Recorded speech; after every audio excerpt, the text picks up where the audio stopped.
Hello. Thank you for tuning into another episode of PEtra ETV, and I'm your host, PEtra Elise. And today I am sitting with a very special guest, Vanessa Williams. Hey, Mama. How are you doing? I'm so happy to be here. This is my girl, y'all. So you got it right. You got it right.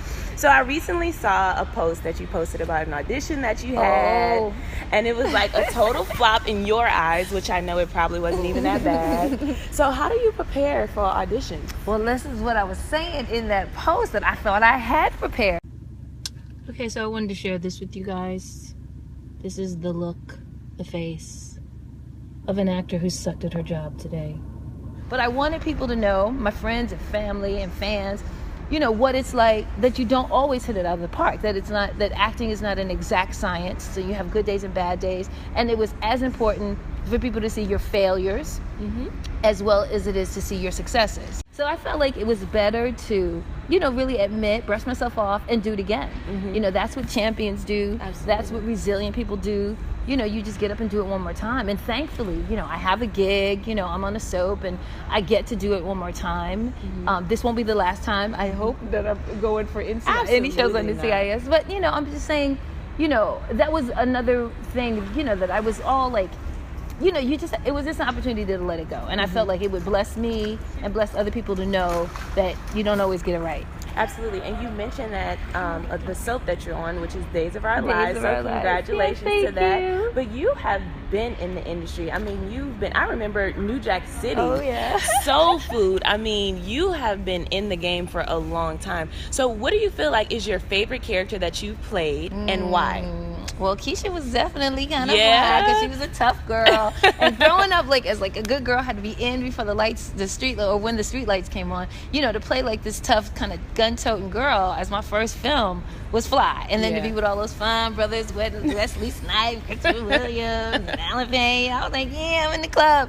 So it was amazing. It was really great. I was also doing a play the day that the movie came out. I was also opening on Broadway in New York. So it was fabulous and heady stuff. And then I came on the heels of that to LA and was well received. And you know, Keenan Ivory Wayans was like, wanted to meet like this Keisha girl, because he thought I was like a real hood rat girl. And I was like, no, I'm speak the speech drippingly on the tongue. I'm a trained actress. So it was a great starter for me. Really, really great starter for me. I had done, you know, some Cosby shows and and lots of theater and such, and had been trained, but it was a real blowout for me. So that was a wonderful, wonderful role. I mean, of course, Maxine on Soul Food was just really everything. Awesome. She was great, and it was marvelous to get to work with, you know, my sisters, Melinda Williams, Sakari Parker, those fine brothers, you know, Darren DeWitt Henson and Rockman Dunbar and Boris Kojo, Nicole's husband. So that was a really great family.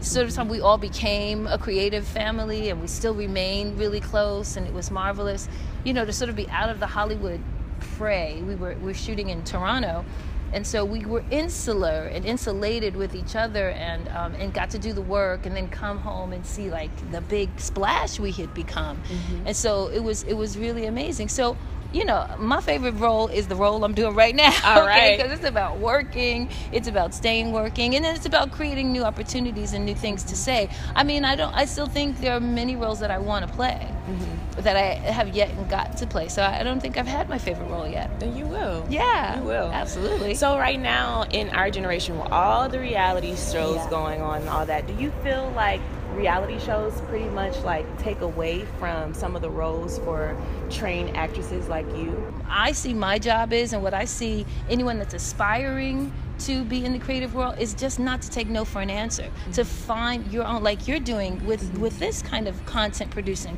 You know, there's so many more opportunities with the playing field being leveled, being able to just take your camera and put yourself up and get your audience going. So I say that, you know, not to fall into any kind of belief that's going to keep you off your passion, off your desire. If it's in you, then God will find a way for it to be revealed and expressed. So don't take no for an answer. Don't believe anything that's going to take you off your game and off your desire. Let your desire lead you. Be prepared, be available, be tenacious about whatever it is that you dream of, because you wouldn't have this dream if there wasn't a way to fulfill it. Absolutely. Yeah. That was beautiful. I mean, it's the way you have to live. Absolutely. So every time I see you, you're always so happy, so upbeat. How are you able to maintain that type of energy in this industry where it's not always happy? You know, it's pretty much people kind of look at entertainment as like darkness. It's a sad industry. How do you stay like happy and upbeat in a time like this? Well, I do a lot of work on my soul and my spirit, and I try to stay honest about anything that I'm feeling in the moment. Part of sharing that post about like, hey, you know, that wasn't necessarily like my finest moment, you know, and I felt like going to the people, in this case, my Instagram followers and friends, you know, I felt like that was a way to dismantle that kind of boo-boo feeling, we call it, that yucky feeling inside of me, to say like, let me just drop it here. Let me just be real with what's going on with me, and then I can let it go. So I do a lot of spiritual work in terms of finding processes, ways of moving through whatever I'm feeling, and I'm committed to joy. I'm committed to joy without there being a circumstance to provide it. So because, you know, the joy is the joy that lives inside of us, and it doesn't need any kind of reason why. It just is. That's what we're born into. Babies are happy. They're joyous, unless they're being, you know, unless the diaper's wet or they're being mistreated and not fed. You know, all our needs are met. And so when I align myself with that, knowing there's nothing but joy inside of me, and so I make a conscious decision to be committed to that, and to find ways to find the best feeling thought that I can. I mean, I don't know how deep we're getting, but you know, I got introduced by another actress friend of mine to this teaching. It's basically a teaching of the law of attraction. It's a spiritual based. This woman, her name is Esther Hicks, and this entity called Abraham speaks through her. And I listened to that teaching, and it's basically about how we're all vibration. And when we align ourselves with the spirit, with God, and anything that we want is because we want to be joyful, is because we think it's going to give us happiness, and that we don't have to wait for the circumstances to arrive. We can be in the joy, and that will attract the things that make us happy. So recently, well, about 2016, which was last year, we saw Jada Pinkett and a whole bunch of people going boycott for the Oscars. How do you feel as far as, you know, there not being a lot of diversity with nominations for the Oscars? Well, interestingly enough, the Emmy nominations just came out, and there was huge diversity in that. Shows like Blackish, shows like Atlanta, NBC's This Is Us, you know, so I look at the glass as half full. It's all about, you know, there being this level playing field where audiences really get to decide what they want to watch and who they want to watch, and that having a real impact on the creative community.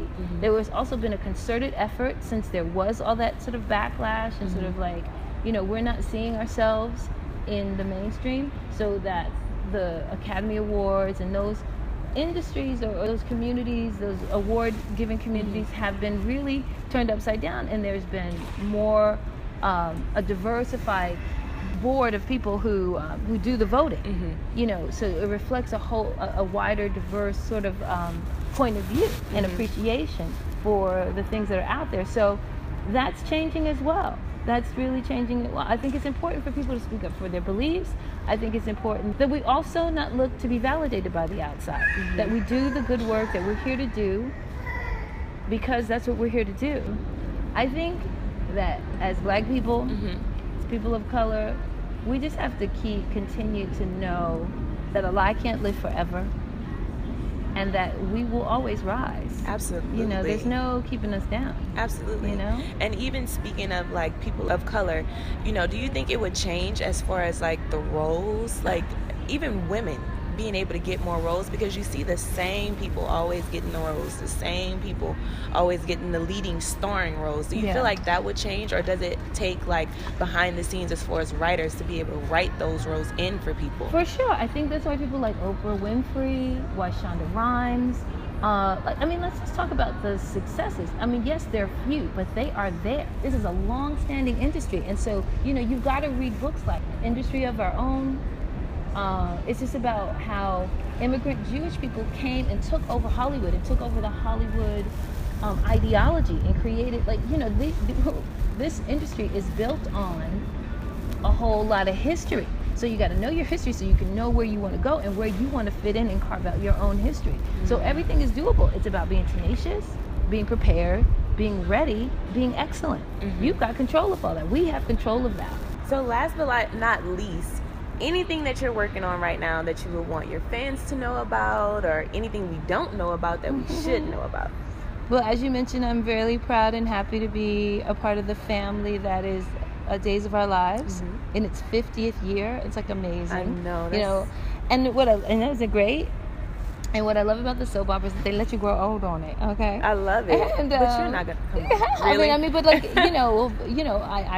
pray that the job keeps going. The soap keeps going.